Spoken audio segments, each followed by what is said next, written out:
سچے اولیاء کی پہچان۔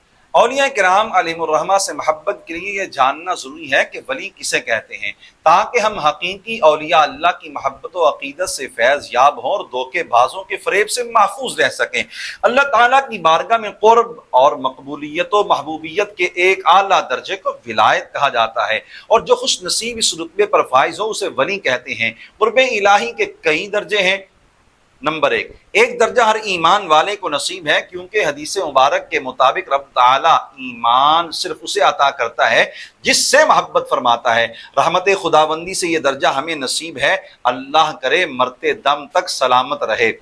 نمبر دو، قرب الہی کا اس سے اعلیٰ درجہ وہ ہے جو خاص مومنوں کو عطا کیا جاتا ہے۔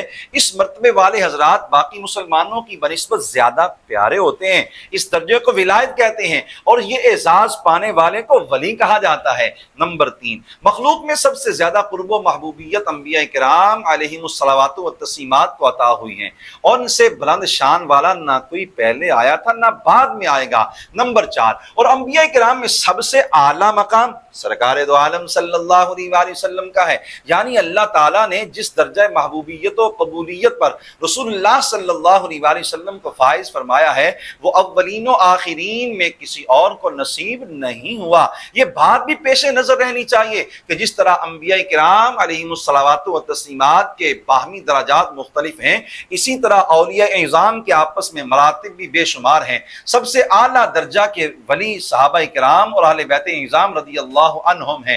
اگر اوصاف کے ذریعے ولی کو پہچاننا چاہیں تو صدر الافاضل سید محمد نعیم الدین مراد آبادی علیہ الرحمہ نے مختلف آیات و احادیث کی روشنی میں یوں پہچان کروائی: اللہ کا ولی وہ ہے جس کا عقیدہ صحیح ہو، فرائض ادا کر کے قرب الہی حاصل کرے، اللہ کی فرما برداری میں مشغول رہے، اس کا دل اللہ تعالیٰ کی معرفت سے منور ہو، اس کا دیکھنا، سننا، بولنا اور دیگر تمام کام محض اللہ تعالیٰ کی رضا کے لیے ہوں۔ بعض لوگوں نے ولایت سے متعلق عجیب و غریب تصورات قائم کر رکھے ہیں، لیکن حقیقت وہی ہے جو بیان کر دی گئی ہے۔